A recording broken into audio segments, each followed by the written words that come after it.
Good morning student.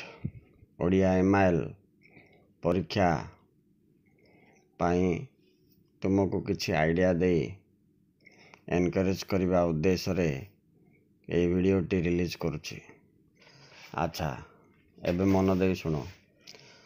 तुमर गद्य पद्य गल्प तीन तीन तीन अच्छी। अच्छा ओडिया रे और रे क्वेश्चन आसुबारू तुम्हें जेकोसी तीनटा गद्यरू दीटा जेकोसी तीनटा पद्यरू दीटा से भली गद्यरू दीटा गल्परू दीटा भल से पढ़ले 5-15 मार्क पाइजिव। तापरे पत्र लिखन से 5 मार्क अच्छी ताऊपर ध्यान दियो। ताहले कौन है 15 5 20 है। नेक्स्ट से पैराग्राफ दब अनुच्छेद ता तले 5टी क्वेश्चन दब से 10 मार्क तो 30 मार्क है। यह छड़ा टोटल पाठर सार कथा तुम्हें पढ़ीदेले यार क्वेश्चन आंसर्स 2 मार्किया क्वेश्चन 1 मार्किया क्वेश्चन एमसीक्यू ये सब जाके तुम्हें आराम से कवर करि पारिबो। राइट आपरे ग्रामर रे विपरीत शब्द 4 मार्क रूढ़ी प्रयोग 4 मार्क ये 4 4 8 मार्क।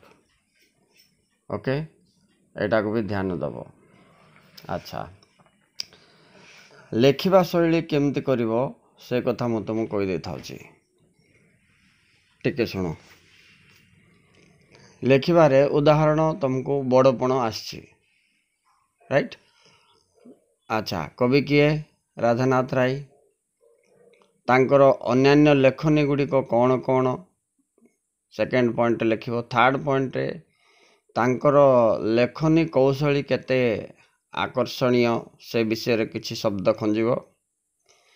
तापरे पठित बड़पण रे से कौन मुख्य विषय एक्चुअली दर्शाइबा को चाहिचंती ता विषय गोटे 2 लाइन लिखिबो। यहाँ पर विषय वस्तु को तमे गोटे ब्लूप्रिंट तैयारी कर दबो। जेमती कि फर्स्ट पॉइंट कौन कवर करी सेकेंड पॉइंट कौन कवर करी थर्ड पॉइंट रे कौन कवर करी गोटे गोटे पॉइंट को गोटे गोटे पैराग्राफ कर दबो। ठीक अच्छे यही हिसाब रे अन्य गद्य गल्प पद्य मध्य एभली तुमे माइंड सेटअप करी पढ़िबार प्रैक्टिस कर। अच्छा आ गोटे कथा जेतेबेले बड़पण कथा पढ़िबो सेतेबेले कटक बारबाटी दुर्गर ज्योतिषविद माने राजा और जमीदार माने किभली गर्व अहंकार रे परिपूर्ण थिले ता विषय केमती दर्शाइछंती। पूर्वपुरुष मानकर गौरव ओ तांकर कीर्तिर फायदा वर्तमान राजा और जमीदार माने नहीं किभली अधर्म पथरे जाई अत्याचार अन्याय करी लोक मानक शोषित करचंती आउ किभली तांकर अहंकार चरम सीमा रे पहुंची ए विषय दर्शाइबो। यहाँ परे बड़पण अर्थात एठारे बड़पण बा वृथा अहंकार जोगु मनुष्य केते असुविधारे पड़े तार केते पतन हुए ए विषय रे कवि दर्शाइछंती से कथा लिखिबो।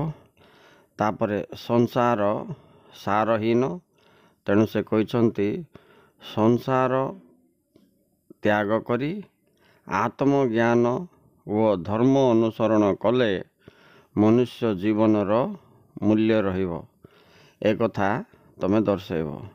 हेले सांसारिक जीवन मूल्यहीन दर्शाइबा पाई से अलेक्जेंडर सिकंदरंकर उदाहरण देथिले जे समस्त पृथ्वी विजय कर सारी समस्त धन संपत्ति शक्तिर आधार पाइतिला परे मध्य मल्ला बळकु किभली मुक्त हस्त होई मरथिले ए दृष्टांत से देइचंती। ओ एमानकर अहंकार को दर्शाइबा पाई प्रथम रे जो खंडटा कहिचंती दरबार रे से खंडटा मध्य तमे टिके कहइबो कोन लिखिबो। फास्ट रे लिखिबो सेटा कोन सेटा केसरी औरसे तुम्भे सिना स्वान आर अर्थ स्वान माने कुकुर केसरी माने कौन सिंह बोले सिंह पेटरू कुकुर भली जन्म तुमर ये से एठी दर्शाइछन्ति।